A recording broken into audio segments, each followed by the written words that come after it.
18 مليون هالجوال المكسر. استدعاء أحد المشاهير المعروفين لنشره معلومات غير دقيقة بغرض التباهي بالأموال وتعليق رخصته الإعلانية. عرفتوه؟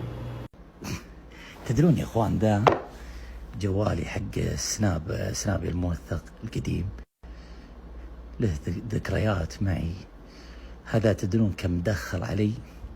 والله وبالله وتالله وحنا في الثلث الأخير من الليل دخل لي 18 مليون هذا الجوال. كنت أعلم فيه ليل ونهار. سبب التباهي بالأموال، هيئة تنظيم الإعلام تستدعي مشهور يطلق على نفسه رجل أعمال قام بنشر معلومات غير دقيقة، وتستدعي آخر قام بإعادة نشر المخالفة بداعي تقديم بلاغ. الله يقويهم، والموضوع جدي. هيئة تنظيم الإعلام تبدأ المخالفات اللي تكلمت عنها قبل كم يوم. اليوم هيئة تنظيم الإعلام تستدعي واحد من المشاهير وتم سحب رخصة موثوق منه بسبة أنه يا جماعة الخير يتباهى بالأموال. السلام عليكم. هذا أخونا الشيخ الفاضل ياسر بن سعد الزهراني شاف شخص عنده محتوى ما هو لائق، وقام ينصح الشخص هذا، حط مقطعه وقام ينصحه ويوجه له نصائح إن هذا المحتوى غير لائق وإن هذا المحتوى ما يجوز، وتكلم بنصيحة.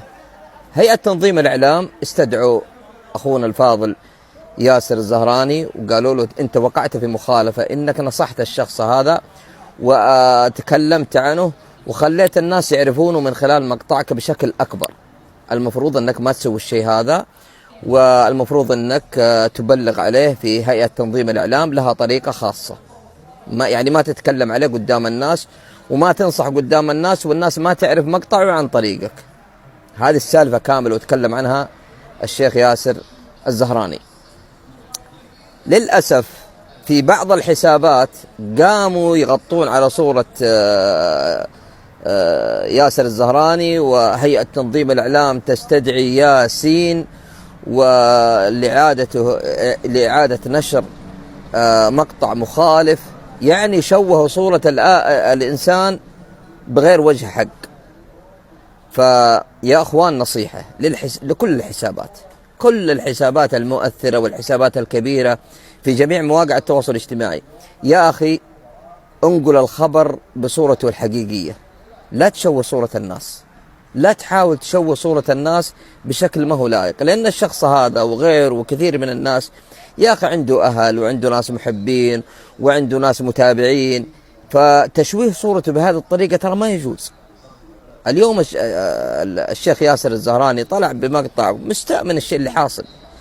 فهذه نصيحة لكل الحسابات، يا أخي انشر الخبر بشكله الصحيح، لا تبحث عن تفاعل المقابل مضرة للشخص، انك تضر الشخص هذا.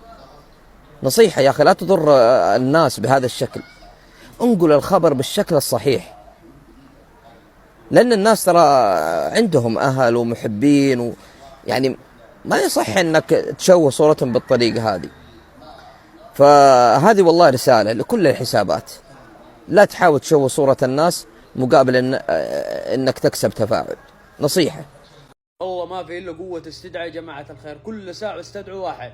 باقي جماعة الخير اللي مطلع ايفونات من الدريشة ويجخ على البنت، عبدو جخة حد شافه مطلع 3 ايفون 17 كراتين كلها فاضية، والبنت مصدقين اعطنا جوال بالله. المفروض تكون شخصيتك قوية، ما تنزلين ذا المستوى تقول له توكل على الله يلا اقلب وجهك، ما تقول اعطنا جوال ايفون، ما توصل فيك. الكرامة فوق كل شيء. وعبدو جخة مصدق نفسه مطلع على ايفون مع 3 ايفون 17، يقول بقى كذا تصيد انت تصيد مثلا ولا ايش تسوي؟ الرجال هذاك لازم لو استدعيت انه لازم تسألوا انه الايفون موجود جوا ولا كرتون فاضي شاري من 30 من 40. عبدو جخا انا مقطعه غبني والله، وغبني اكثر البنات. اعطنا ايفون. طيب خلاص قولوا توكل على الله، خلي عندك كرامة. كيف اعطنا ايفونات؟ الله المستعان. السلام عليكم.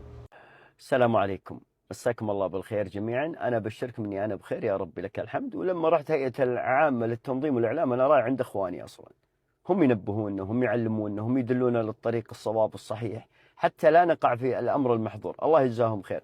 أنا بعلمكم السالفة كلها لأنه خبر عاجل، والأخبار اللي نزلت علي بطريقة وكذا وإعادة، ترى والله ظلموني في هذا الخبر اللي ما أدري كيف يا أخي تنشر مثل هذا الخبر.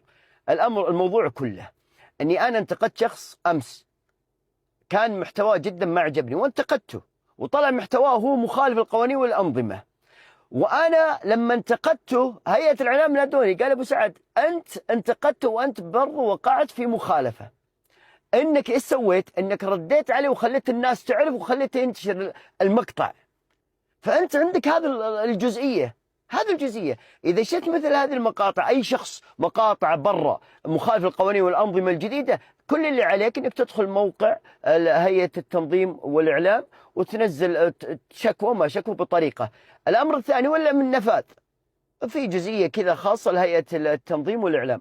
هذا كله طلعت من عندهم سلموا علي وأمور زينة، وقبل شوي مقفلين مني ويسألون الأمور زينة. لكن اللي قاعد يصير الكلام هذا ضرني جدا، لكن رب ضارة نافعة. يلا الحمد لله.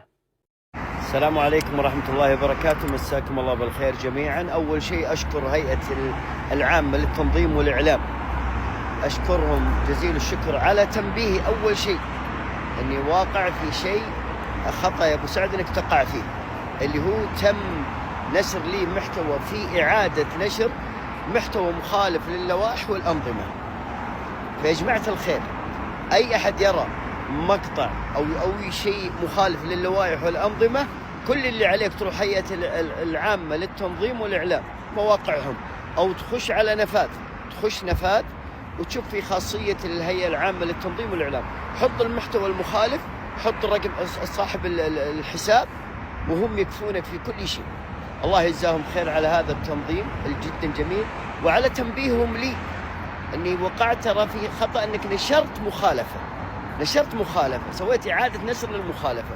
جزاهم الله خير وشكرا لهم.